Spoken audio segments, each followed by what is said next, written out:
Hello friends, good morning to all of you. आप सब लोग कैसे हैं? आई होप आप लोग बहुत अच्छे होंगे। फ्रेंड्स, आज मैं आप लोगों के लिए sweetest love I do not go poem लेकर के आया हूं, जो कि आपको एक समरी पढ़ना है 12th के चैप्टर में। ये पोएम सेक्शन से है, पोएट्री सेक्शन से है। Sweetest love I do not go, और जो कि हमारे जॉन डॉन के द्वारा ये लिखा हुआ है। आज हम इसके समरी को पढ़ेंगे, जहां से हमारे question answers and objective and subjective सारे यहाँ से क्लियर होंगे आपके। तो समरी सबसे पहले इम्पॉर्टेंट है, क्योंकि समरी हमारे एग्जामिनेशन में पूछे जाते हैं। तो हम इसको हिंदी में अच्छी तरह से समझेंगे और इंग्लिश को नोट करके आप लोगों को रख लेना है और याद करनी है। तो हम लोग समझते हैं इसका meaning. Sweetest love I do not go, इसका मतलब कहना क्या चाहते हैं जॉन डॉन? जॉन डॉन कहना ये चाहते हैं, ये जो स्वीटेस्ट लव है, जिनसे वो प्यार करते हैं, जॉन डॉन जिसे प्यार करते हैं उसे अपने स्वीटेस्ट लव कह रहे हैं। कहते हैं आई डू नॉट गो, मतलब कि मैं छोड़ के नहीं जाता हूँ, मतलब मैं नहीं जाता हूँ। तो इसी के बारे में हम लोग आगे पढ़ते हैं। कहते हैं sweetest love I do not go is a very beautiful poem composed bye John Donne. Sweetest love I do not go compose किया गया है जॉन डॉन के द्वारा, जो कि बहुत ही सुंदर कविता है। यहाँ पर this poem is about the nature of true love. ये जो कविता है ना, ये सच्चे प्यार के बारे में है, मतलब कि ये ट्रू लव की प्रकृति के बारे में है। This poem is about the nature of true love and the poet describes the feelings of a lover for his beloved. यहाँ कहता है, इस कविता में ये बताता है, पोएट ये कहते हैं कि ये जो कविता है ना, वो सच्चे प्यार की प्रकृति के बारे में बताया गया है। And the poet describes the feelings of a lover, और वो एक लवर के फीलिंग्स को, किसी लवर के फीलिंग्स को कभी डिस्क्राइब करते हैं, बताते हैं यहाँ पर। फॉर हिज बिलव्ड, अपनी जो प्रेमिका है उसके लिए, जो उनके प्यार है दिल में, उसको ये बता रहे हैं, अपने फीलिंग्स को बता रहे हैं। यहाँ पर कहते हैं true love does not arises from physical attraction. कभी कहते हैं कि जो सच्चा प्यार होता है वो फिजिकली अट्रैक्शन से अराइज नहीं होता है, नहीं उठता है। ये जो ट्रू लव होते हैं, जो सच्चे प्यार होते हैं, उसको फिजिकली से कोई लेना देना नहीं है, फिजिकली अट्रैक्शन से कोई लेना देना नहीं होता है। ये स्पिरिचुअली होता है, ये सोल से होता है, ना कि बॉडी से होता है। कहते हैं it is not the union of two bodies. ये कहते हैं कि ये दो शरीरों का एक संगठन नहीं है, एक यूनियन नहीं है, एक मिलन नहीं है। कभी कहते हैं कि ये दो बॉडी के संगठन नहीं है। आगे देखिए क्या कहते हैं, it is one of two souls.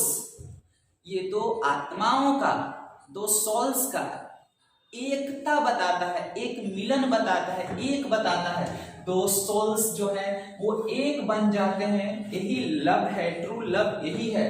यहाँ ट्रू लव इज इटर्नल।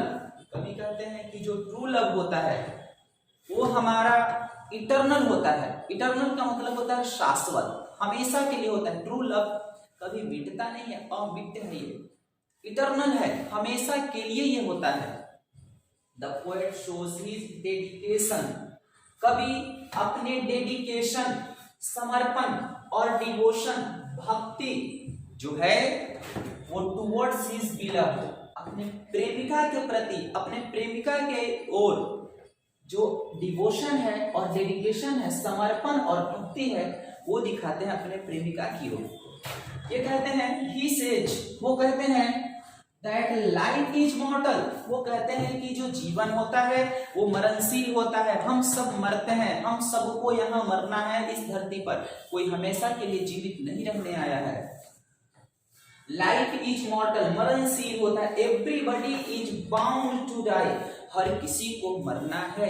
कभी कहते हैं कि everybody is bound to die, ये फिक्स है, ये बाउंड है कि हर किसी को इस धरती पर मरना है, कोई जीने नहीं आया है। आगे कहते हैं this is the law of the nature, कहते हैं ये नियम है प्रकृति का, हर किसी को मरना है, कोई जिंदा यहाँ नहीं रहेगा, और ये नियम है प्रकृति का। आगे कहते हैं कि one who meets must depart, कवि का कहना है कि जो मिला है उसे बिछड़ना है, जो मिला है उसे बिछड़ना है। We should not feel dejected, कहते हैं कवि कि हमें डिजेक्टेड नहीं होना है, हमें निराश नहीं होना है। ऑफ दिस ट्रूथ, इस सच से हमें निराश नहीं होना है, इस सच को हमें एक्सेप्ट करना पड़ेगा। हम इस सच को जान करके कि हर किसी को मरना है, इस सच को जान करके हमें डिजेक्टेड, उदास, निराश नहीं होना है। ऑफ दिस ट्रूथ, इस सच्चाई से। But on the other hand, अगर दूसरी ओर बात करें तो we should accept it as the reality of life, बल्कि दूसरी ओर बात करें तो हमें इसे स्वीकारना चाहिए जैसा कि जीवन की ये सच्चाई है।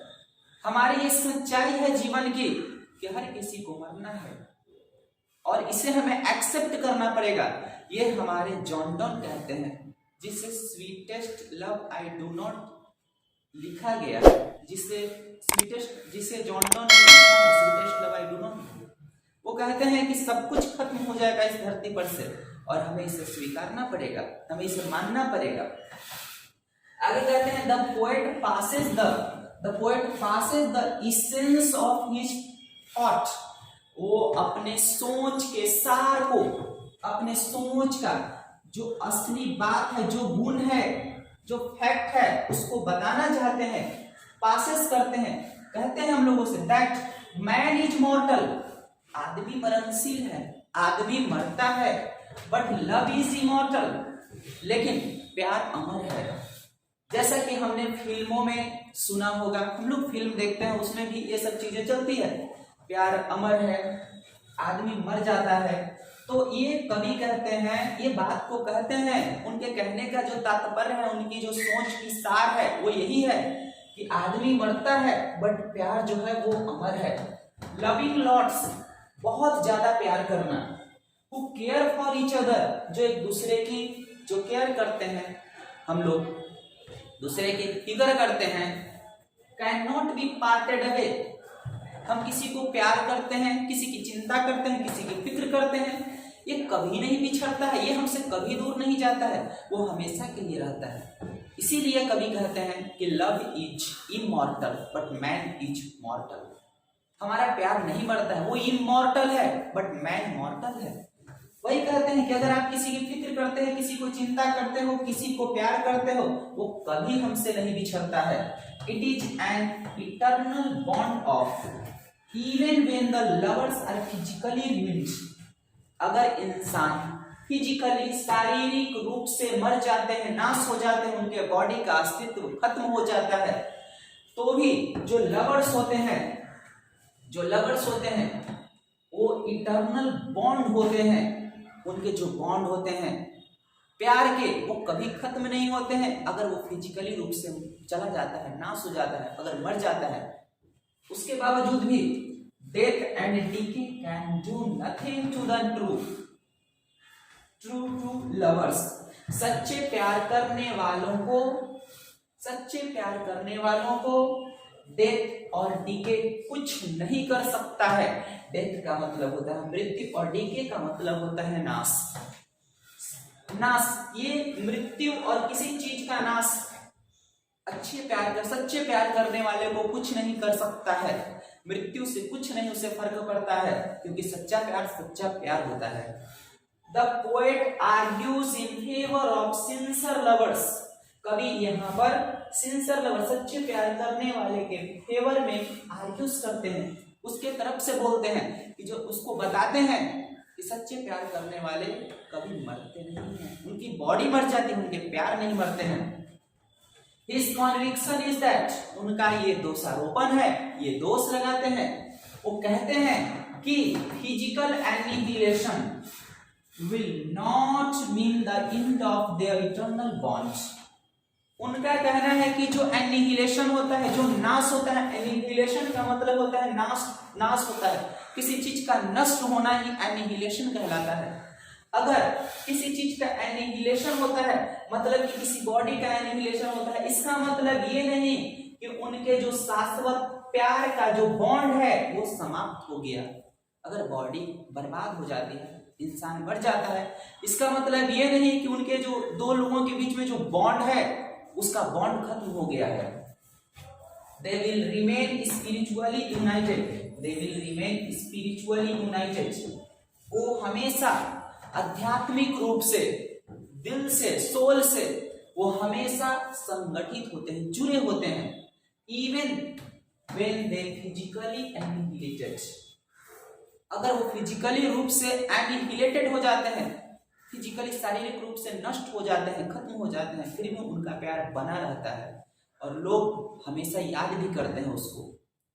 तो कभी हमारे जॉन डॉन है sweetest love I do not go में यही बताना चाहते हैं कि मेरी जो स्वीटेस्ट लव है हम उससे दूर नहीं जा रहे हैं, बल्कि हम उसको और जुड़ रहे हैं, दूर जाने से प्यार बढ़ता है, ये कह रहे हैं। यहाँ पर कभी हमें प्यार का बहुत मायने बता रहे हैं कि अगर बॉडी अगर दूर हो जाता है इसका मतलब ये नहीं कि प्यार घट जाता है। यहाँ पर कभी यही बताना चाहते हैं और कहते हैं कि हमें हर किसी से प्यार करना चाहिए, हर चीजों से प्यार करना चाहिए।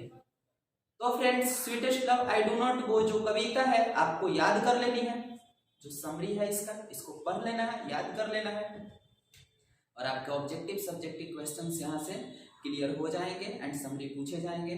तो फिर हम लोग अगले वीडियो में फिर से मिलेंगे, तब तक आप अपना ख्याल रखिए। Bye bye, thank you so much.